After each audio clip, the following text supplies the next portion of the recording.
Hello guys, tôi bây giờ bạn quả chờ mốc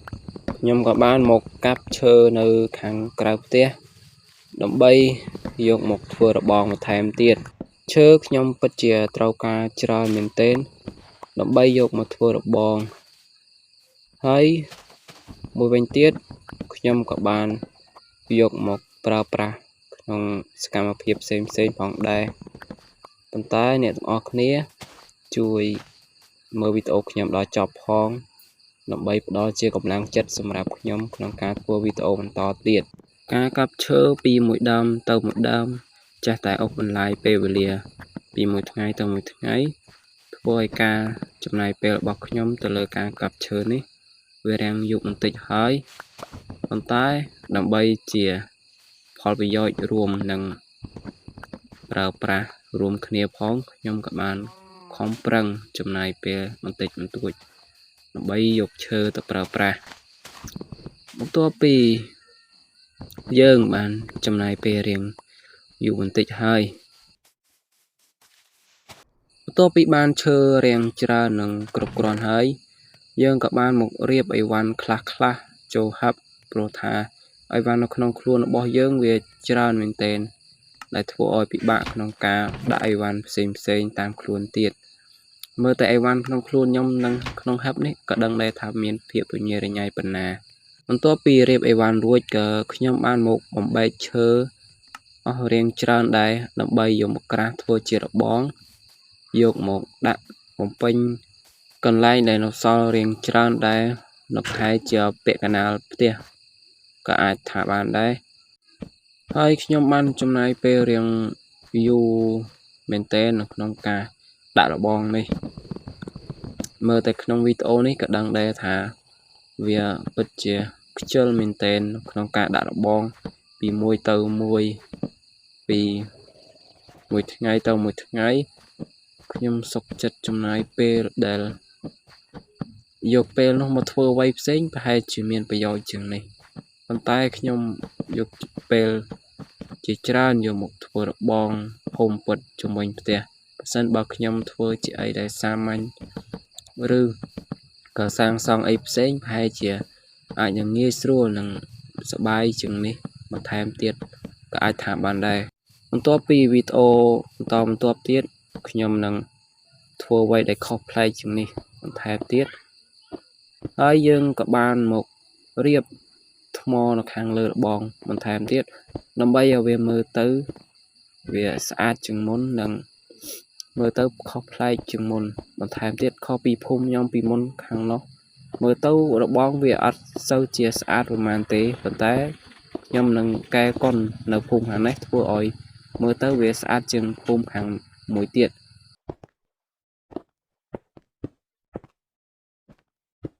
ឡូវនេះយើងបន្ទាប់ពីបានធ្វើរបងរួចយើងក៏មកមើលនៅខាងមុខផ្ទះមើលទៅខុសប្លែកម្យ៉ាងដែរខុសពីមុខផ្ទះភូមិខាងនោះមួយទៀតហើយយើងក៏បានរៀបអីវ៉ាន់ខ្លះដែលយើងមិនត្រូវការដាក់ក្នុងហាប់វិញព្រោះយើងមិនចង់ដាក់តាមខ្លួនទេបន្ទាប់មកយើងក៏បានដើរចូលក្នុងភូមិយើងហើយក៏បានមើលទៅលើដំណាំរបស់យើងដែលវាបានផលរៀងច្រើនដែរតែខ្ញុំមិនសូវជាបានមកប្រមូលផលញឹកញាប់នោះទេយូរខ្ញុំប្រមូលផលម្ដងដើម្បីឲ្យបានជាវីដេអូឲ្យអ្នកទាំងអស់គ្នាបានទស្សនាផងបន្ទាប់ពីយើងបានប្រមូលផលដំណាំរួចយើងក៏បានដាំវាដើម្បីឲ្យវាដុះនិងបានផលនឹងធ្វើឲ្យយើងបានប្រមូលផលម្ដងទៀតពីមួយថ្ងៃទៅមួយថ្ងៃខ្ញុំចំណាយពេលរៀងយូរបន្តិចហើយសម្រាប់វីដេអូមួយបន្ទាប់ពីយើងដាំរួចយើងក៏មកទុកដាក់មើមនឹងគ្រាប់វាឲ្យជាការស្រេចយើងក៏ទៅមើលដំណាំស្រូវយើងវិញម្ដងមើលទៅវាបានផលរៀងច្រើនដែរសម្រាប់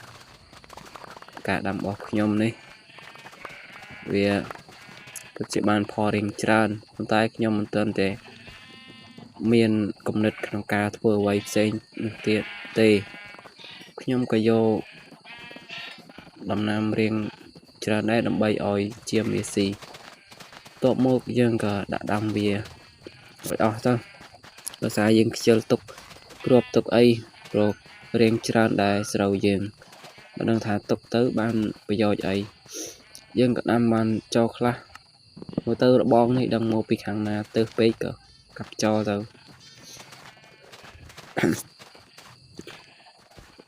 បន្ទាប់យើងដាំរួចយើងក៏ទុកដាក់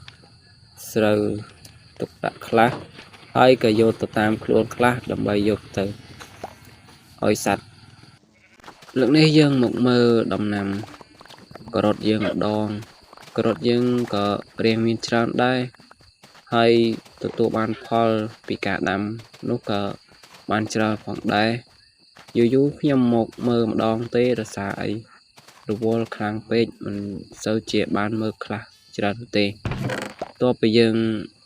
បំមកផលរួចយើងក៏ទុកដាក់វាខ្លះ